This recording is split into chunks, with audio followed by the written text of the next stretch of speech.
Hello ladies and gentlemen, it's Double Johnson from Middlesbrough, North East of England today. Welcome and hello on Instagram, it's Double248 on Instagram and Double Johnson on YouTube. Welcome to the match previews this evening, and we are starting with the mighty Red Devils of Manchester United. Tomorrow, because I'd normally be doing the previews on Saturdays. I'm busy at the minute.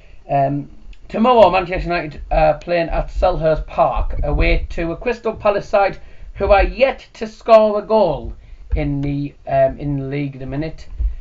They not in good form, to be honest. They seriously need to start picking up points and need to start scoring at least. If they don't score, they're seriously going to get whacked by United. So I'm joined by a guy who's managed to cover me on his channel for about 3-4 times in a row. I'm joined by Red Devil Weekly. It's Kieran from Red Devil Weekly, ladies and gentlemen. Hello guys, hello. Thanks for having me back on the channel once again. No problem. So like I normally say, welcome back to Daz's Football Stand. What would you like to talk about? What would you like to say about Man United then?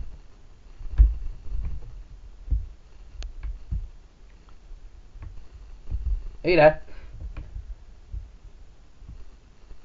Oh yeah, okay, yeah, sorry. Right, I don't know what happened there, but yeah, no. Try that again. Right, we'll try that again. Welcome back to Daz's Football Stand. What would you like to say? Well, obviously, the game Crystal Palace is a game we're expected to win, I think. 6 games, 0 goals, 0 wins for Crystal Palace. Not looking very good for them. Recently sacked their manager, and they've got, the clown who is Roy Hodgson in charge. So I don't think it should be too much of a problem. And we're playing very, very good football at the moment as well. I mean, we're coming into this on a 4-1 win against CSK Moscow. A fantastic performance, especially in the first half an hour. And it was I think we've come into this on form, and Crystal Palace are coming into this on pretty poor form. So it's going to be very, very tough for them. Obviously, I believe we're at Old Trafford for this one, so it's going to be very difficult for Crystal Palace. Yes, we are at Old Trafford. I do beg your pardon. We are at Old Trafford. I said Selhurst Park. I thought it was away, so apologies. But we are at home. It's at Old Trafford.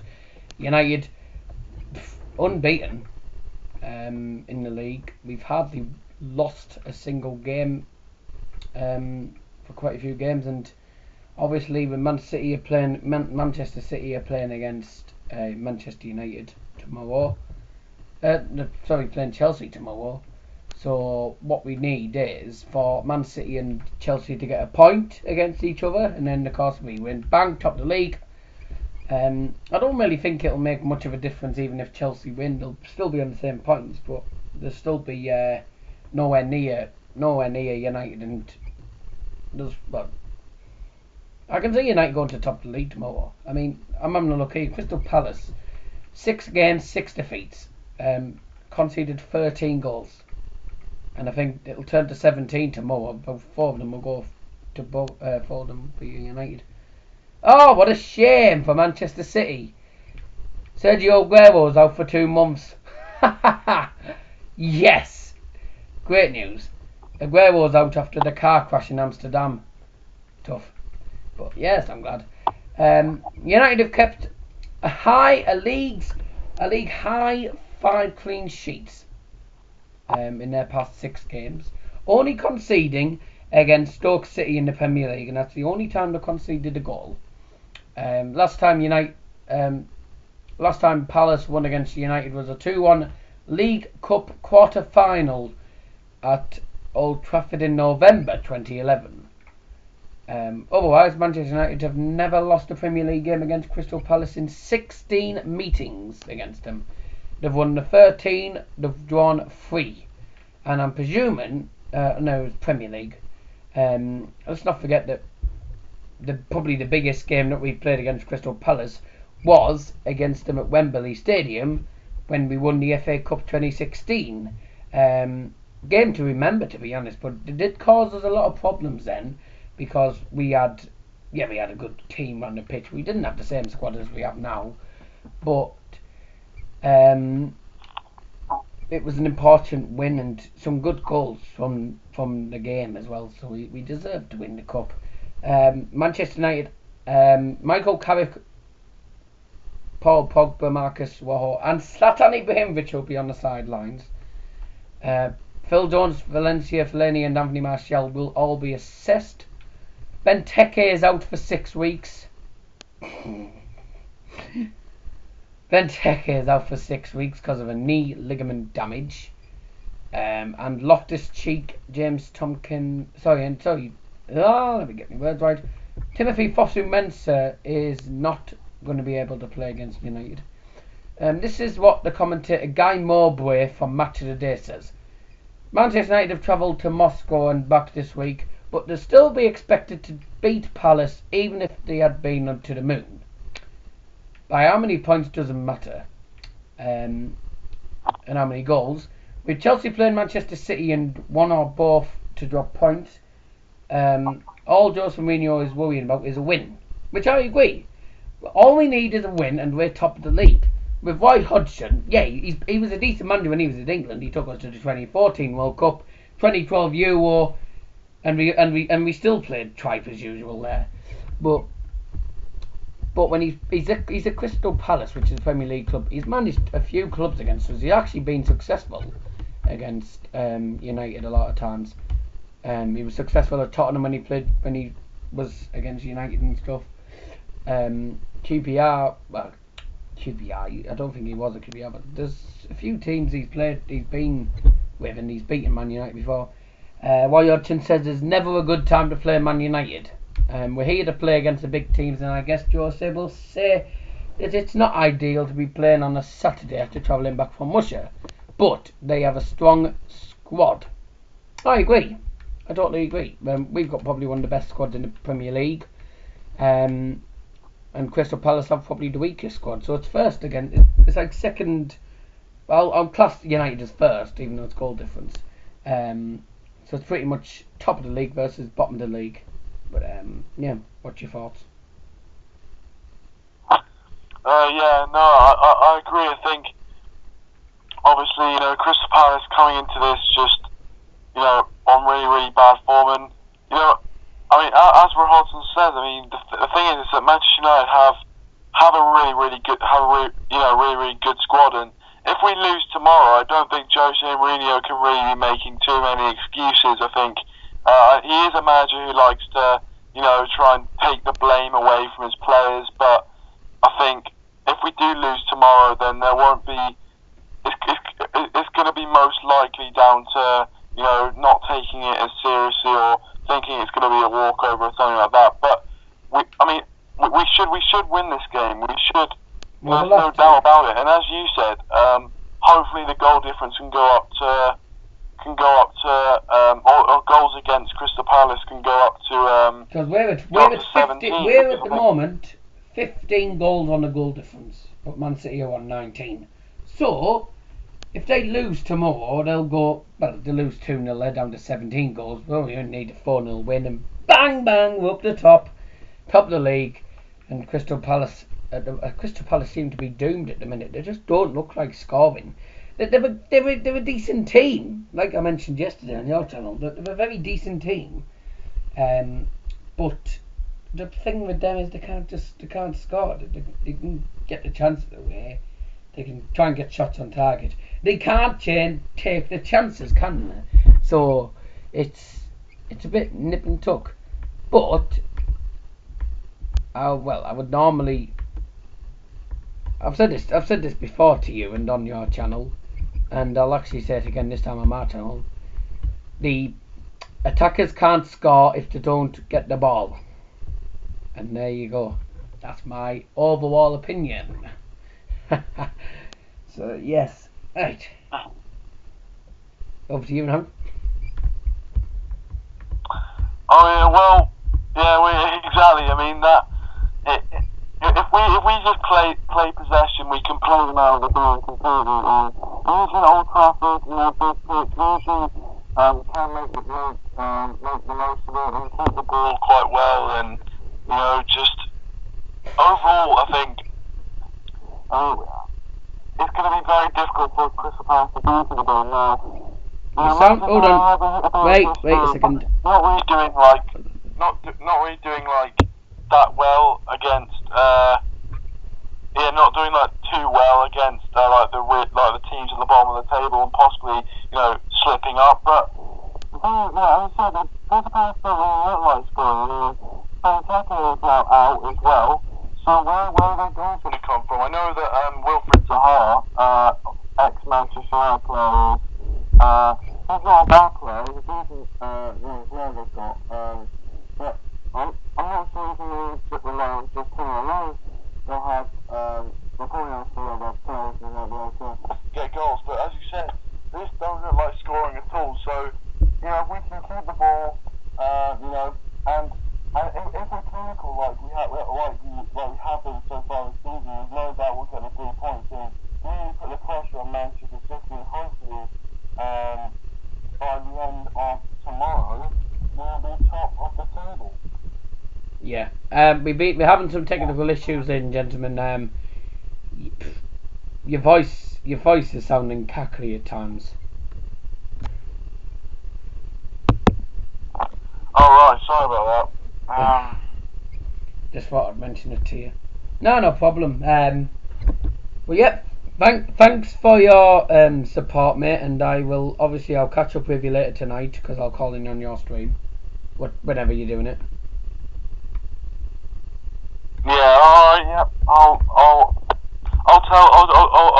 I'll ding you a message when I'm about to. Yeah, I'll get the notifications when you're starting to go live as well. So. Check out Red Devil Weekly's channel. I'll put his name in the description like usual. Let's get me up to 40. Let's get me up to flaming 50 subscribers. I've gone down to 47, and I'm still at 47. So something strange happening. But anyways, yes. Red Devil Weekly Red Devil Weekly is at what, 280 or 200 something. You're over 200. I'm gonna find out. Yeah. I think 208. I think. Let's have a look. Well, what's your main target? I don't know. I was kind of hoping maybe for possibly someone by the end of the season having maybe 500 or 500 odd subscribers possibly. But I don't really have a goal really. I just want to keep making live videos and stuff, and just keep on growing and stuff. Okay. But I don't really have a goal as such. Yeah. Well, yeah, obviously, it can only be expected, because obviously I've got the Bet365 app on my phone. I know I'm a bit young to have that on, but who cares? I don't do any betting though, so. But what I do is I just get notifications coming through when someone's scored, or whenever, I always pick the games to look out for. So depending what happens there, you can get notifications straight away on when someone scores.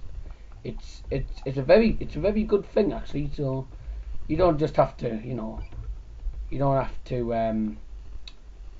Oh, there we go, found it. You did a live stream. Oh, you did a live stream of United lads as well. Yeah. There you are. You are at 288. 208. Yes.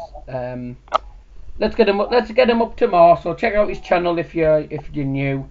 Also subscribe to my channel if you've only just joined us. Welcome to the channel. Subscribe to Red Devil Weekly, and me and him will catch up later tonight. So yeah, that's it from Man United perspective. Right, cheers Kieran for being on the channel again. I'll catch up with you later. Yeah, thanks very much for having me on, pal. And yeah, I'll see you later in my live stream. Yep, hopefully I'll be the first one to comment.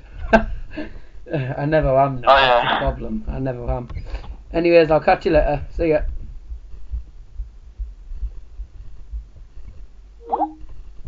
There you go, ladies and gentlemen.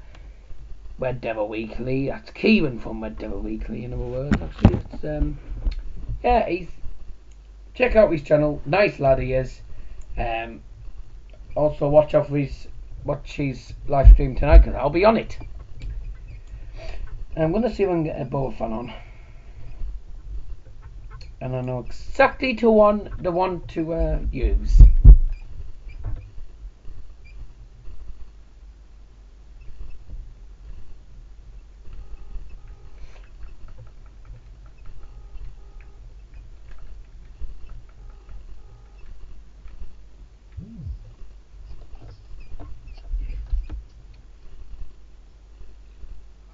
Good morning. Good morning. I'm at the minute doing my good old usual Boro previews. I need a Boro fan, and you're the only one who wanted it. Ben doesn't answer, so are you available?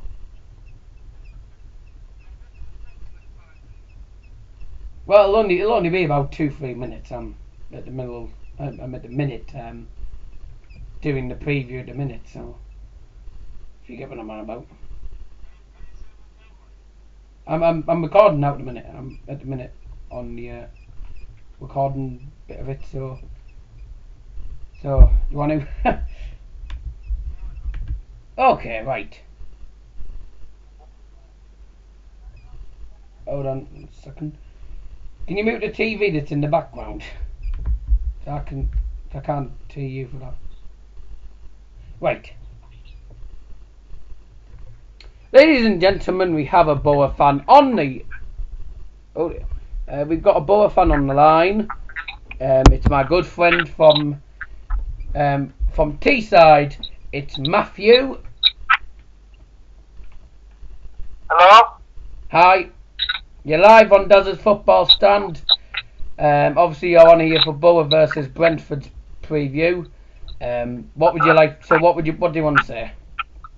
Well, first of all, the game on Tuesday night was shocking. Oh, it was awful on Tuesday night.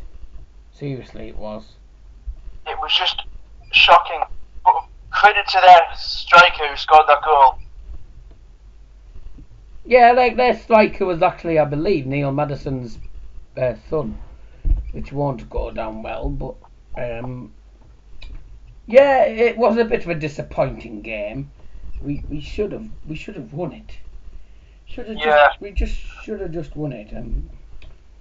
Obviously, it's really unexpected of us to lose it. You might get the wrong squad out the game. Gary Monk picked the wrong squad. I feel he didn't a bit in a way. You see, we got no injury issues. Rudy Gestede is making progress on recovery from a freak dead leg injury, but he will be unavailable for the match. Is he available for tomorrow? Yeah. So he's another starting. Maybe I would say Braithwaite starting. I don't know.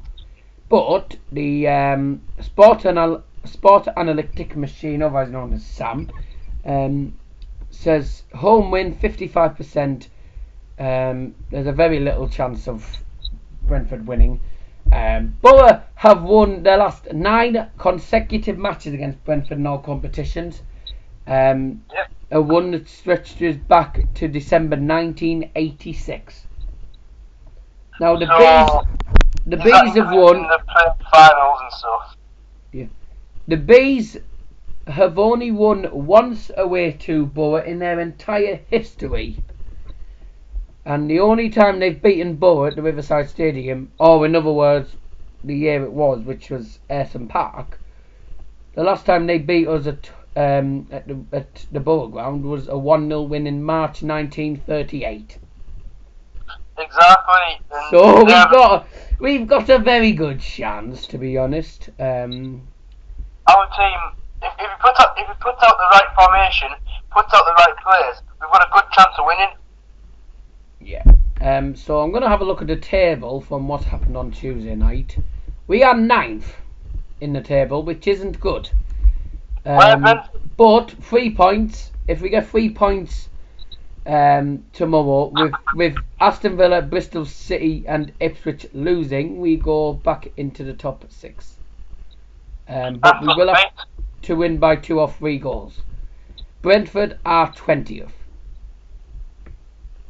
So we've got a slight chance of winning then. Well, they're on 8 points. We're on 15. The bottom 3 is still the same. Sunderland. Bolton. Bolton are still on 2 points. Who does Sunderland play tomorrow? I don't know. But Birmingham are still in there. Sunderland have actually moved down. They're second bottom. Shame. Shame on them. Aren't they in liquidation at the minute as well? Yeah, they're in the relegation zone at the minute. No, liquidation. Yeah, I think so. Where they might have to sell the ground. Yeah. Sunderland play away to Preston North End, who are 5th. Yep. Another defeat for them. Exactly. I'm saying a 2-0 win tomorrow. 2-0 win tomorrow to Boro. 2-0 win tomorrow. You were AJ in the morning? Yes, I'll be there. Last time I'll be there. But yeah. I won't see you there. But let's have a look here. Well, to the stats that I'm looking at here, I'm gonna say 4-0, hopefully. But 4-0, that's generous. It's either going to be 3-0 or 4-0 tomorrow, because we're just such an easy team. We're just so hard to score against. Yeah, maybe. And Boro have never lost never had back-to-back defeats in the second tier. So if we've lost one, we've never lost twice in a row in second tier games at the Riverside since August 2014.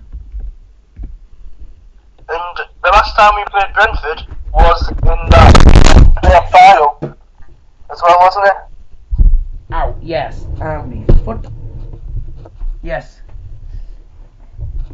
So, we might have a good chance of winning. Yeah, ow, me foot. The thing I'm keeping the recording device. I'm keeping the iPad up using these things I've got on the. Just fell on me foot. Yes, hurt. So, who thinks I'll start 11 then tomorrow? Well, starting 11, I haven't got a prediction for that, but I think we'll play a better team than we did on Tuesday night. Hopefully. Maybe give Dimmy a chance in goal, maybe? He doesn't, he only gives him for the cup games.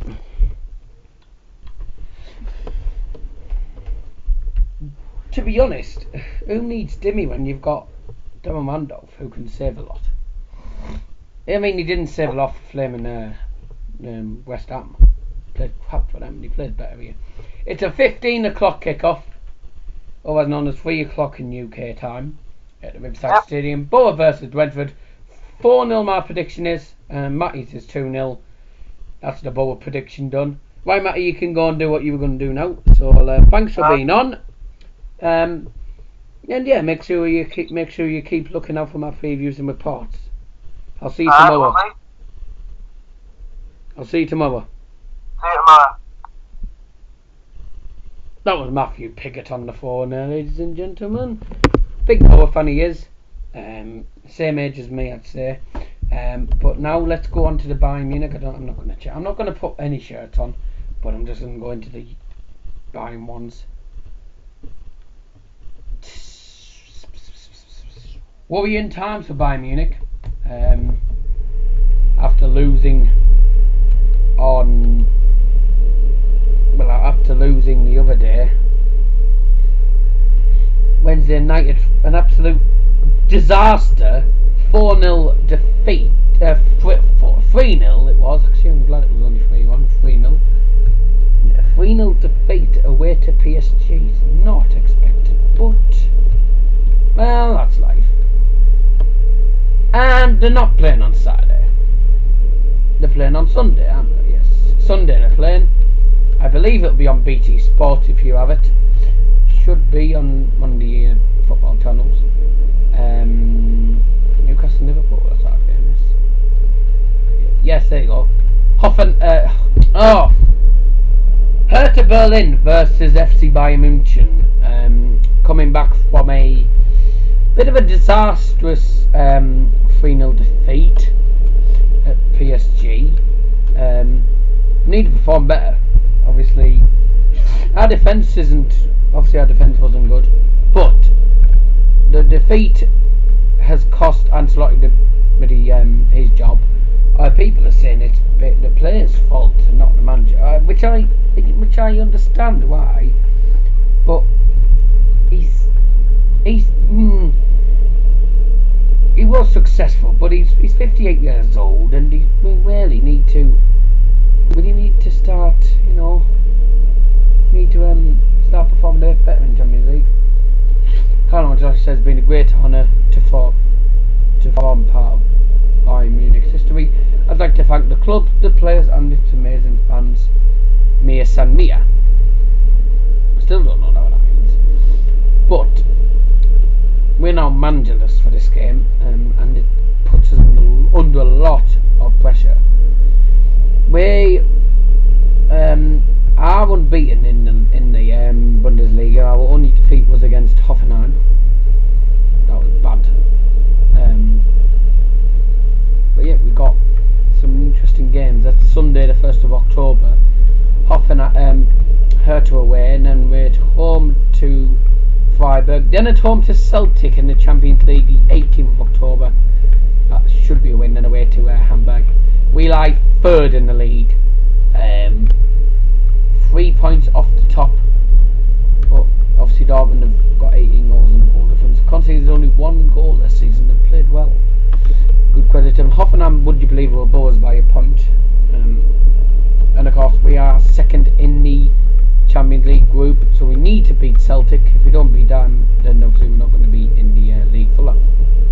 But we are doing okay, and we're doing okay in the actual Champions League. But Bundesliga, we need to start performing well. We need to start getting goals in, which we do, but we just can't get enough in to actually, win the games. But we need We need some more oomph into our team. I'm guessing the assistant manager will be taking charge. Yes, assistant boss Willy Sagnol will take charge for the next for Bayern Munich's games this season until we get someone in to actually do it. Which I'd like Ubanenka's back. I don't think he's managing a minute, but I'd love to see him back. Maybe get some more goals and get some more actually wins. So yeah, that is it. My thanks to the people who have called in. Thanks to Matty for being on. Thanks for Kieran for Red Devil Weekly coming on as well. Kieran, if you're watching, I'll catch you later anyways on your channel. Check out Red Devil Weekly. Watch his live stream later, and I'll be on talking about Manchester United and possibly Bayern Munich, because I was trying to answer a question that someone asked yesterday. Unfortunately, my phone decided to disconnect itself. Well, I say disconnect, it decided to die on me. So that's it. But yeah, that's pretty much that. Thanks for watching, guys, and I will see you later. See you later.